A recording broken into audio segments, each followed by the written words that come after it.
हाँ जी, नमस्कार दोस्तों। स्वागत है आप सबका judiciary by PW YouTube channel पे। मेरा नाम है करण सांगवान और मैं आपको करवा रहा हूँ हिंदू लॉ के कुछ इंपॉर्टेंट टॉपिक्स छोटे छोटे वीडियोस के अंदर, टू दी पॉइंट। जी हाँ।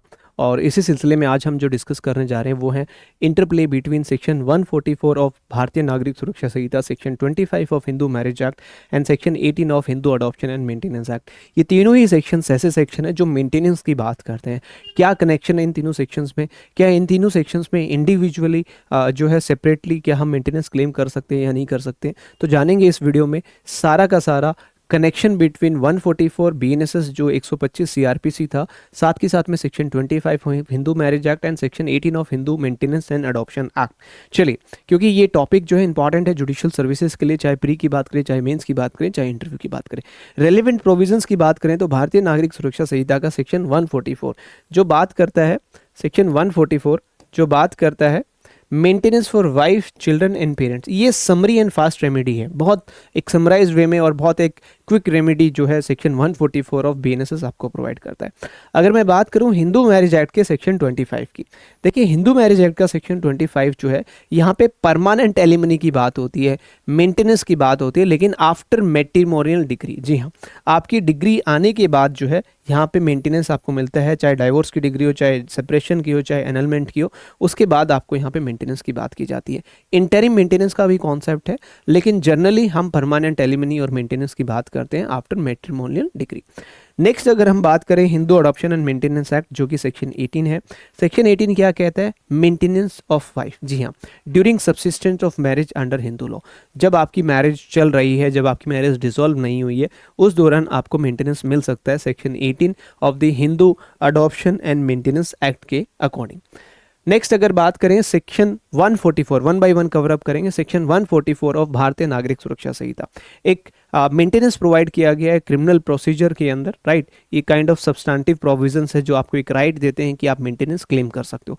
इसका सिंपल ऑब्जेक्ट है प्रिवेंट करना डेस्टिट्यूशन एंड वेकेंसी, भूखमरी को प्रिवेंट करना, कि कोई व्यक्ति जो आपके ऊपर डिपेंडेंट है वो सिर्फ उस पैसों की वजह से भूखा ना रहे, जो अपने आप को मेंटेन नहीं कर पा रहा है। स्पेसिफिकली अगर हम वाइफ की बात करें, जनरली ये वाइफ के ऊपर अप्लाई होता है। जो डाइवोर्स्ड वाइफ है, जिसने अभी तक मैरिज नहीं की है, माइनर चिल्ड्रन है, लेजिटिमेट हो इलेजिटिमेट हो, या आपके एज्ड पेरेंट है। सबसे इंपॉर्टेंट चीज़ क्या है? ये रिलीजन न्यूट्रल है, मतलब इरिस्पेक्टिव ऑफ रिलीजन, आप हिंदू हैं, मुस्लिम हैं, ये हर एक रिलीजन के ऊपर अप्लाई होता है।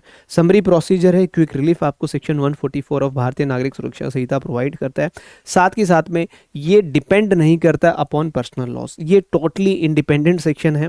ये मैटर नहीं करता कि मुस्लिम लॉ में आपको मेंटेनेंस मिलेगा या नहीं मिलेगा, हिंदू लॉ में आप मेंटेनेंस के लिए एलिजिबल हो या नहीं हो, बट भारतीय नागरिक सुरक्षा संहिता का section 144 irrespective of all religions आपको राइट प्रोवाइड करता है कि आप मेंटेनेंस क्लेम कर सकते हो।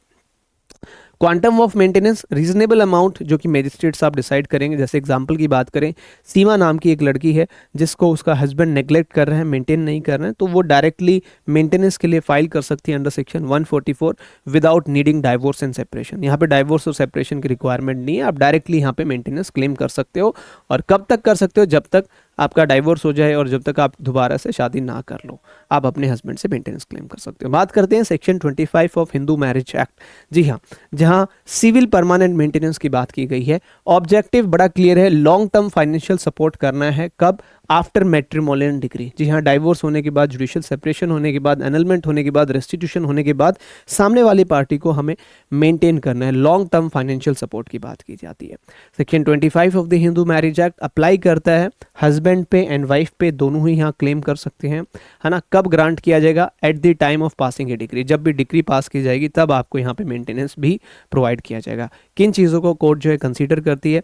आपकी इनकम क्या है, आपका व्यवहार कैसा रहा है, आपकी एज क्या है, आपकी प्रॉपर्टी क्या है, पार्टीज के पास क्या प्रॉपर्टीज है, क्या मॉडिफिकेशन पॉसिबल है। जी हाँ, जो सेक्शन 25 का ऑर्डर है इसको मॉडिफाई भी किया जा सकता है अगर पार्टीज री मैरिज कर लेती हैं, है ना, अगर उनकी फाइनेंशियल सिचुएशंस जो है इंप्रूव हो जाती हैं, या अगर वो इमोरल लाइफ जो है व्यतीत करने लगते हैं, तो सेक्शन 25 पे दिया हुआ मेंटेनेंस मॉडिफाई, चेंज भी किया जा सकता है। एग्जाम्पल की बात करें, आफ्टर गेटिंग ए डाइवोर्स, अगर वाइफ जिसके पास सोर्स ऑफ इनकम नहीं है तो वो परमानेंट एलिमनी क्लेम कर सकती है under section 25 of the Hindu marriage act.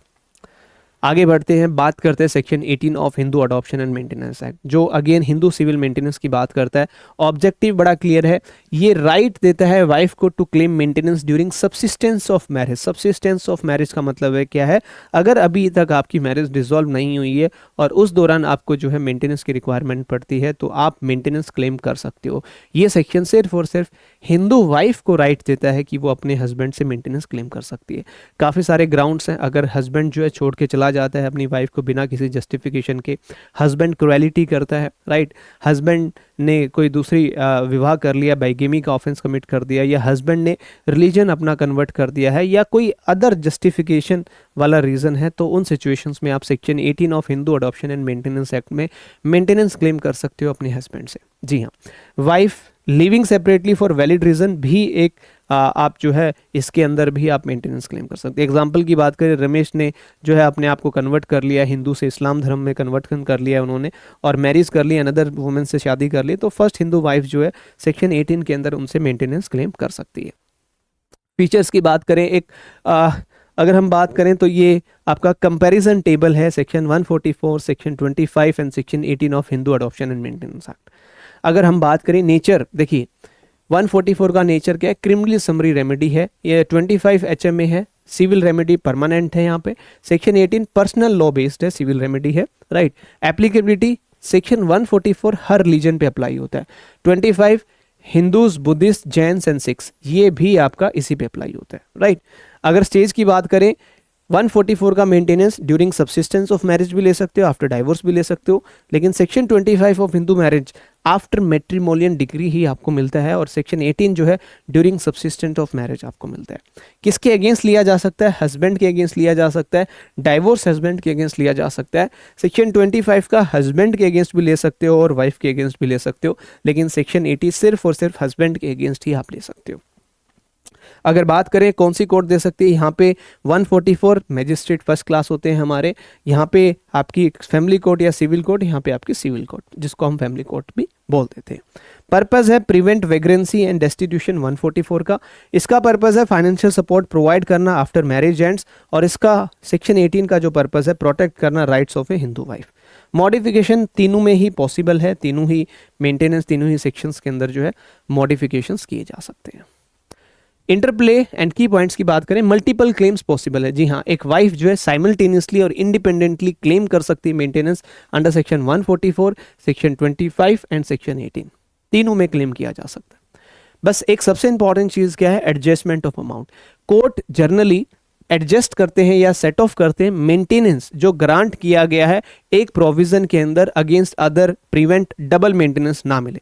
जैसे एग्जांपल की बात करूं, अगर सीमा को 20,000 रुपये मेंटेनेंस दिया गया सेक्शन 144 ऑफ भारतीय नागरिक सुरक्षा संहिता के अंदर, बाद में उसको 15,000 रुपये जो है section 25 of Hindu marriage act के अंदर ग्रांट कर दिया जाता है, तो कोर्ट जो है एडजस्ट करेगी and may order that duplication happens ना हो, बैलेंस कर लिया जाता है अमाउंट। ऐसा ना हो कि एक पार्टी 3 जगह पे मोटा अमाउंट ले ले, उसको बैलेंस करते हैं, हम कंसीडर करते हैं कि पहले कोई इनको मेंटेनेंस मिला है या नहीं मिला।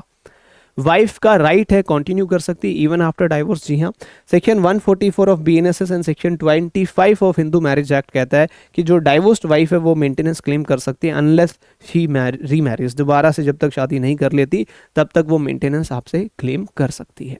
डिफरेंट फोरम, जी हाँ, 144 में मैजिस्ट्रेट की कोर्ट होती है, सेक्शन 25 एंड सेक्शन 18 में आपकी फैमिली कोर्ट या सिविल कोर्ट होती है।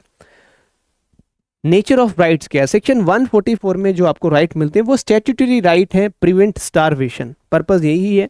सेक्शन 25 हिंदू मैरिज एक्ट जो राइट प्रोवाइड करता है वो राइट आपको मिलता है आउट ऑफ मैरिटल रिलेशंस, और आपकी मैरिज डिसॉल्व हो गई इसलिए आपको राइट मिल रहा है। सेक्शन 18 पर्सनल लॉ राइट है based on Hindu religions marriage, right. तो ये है आपका इंटरप्ले बिटवीन सेक्शन 144, और साथ के साथ अगर आप जुडिशियल सर्विसेज की प्रिपरेशन कर रहे हैं और देख रहे हो एक कॉम्प्रिहेंसिव बैच, तो विधान 2.0 जुडिशरी फाउंडेशन बैच आपके लिए है एक परफेक्ट फिट।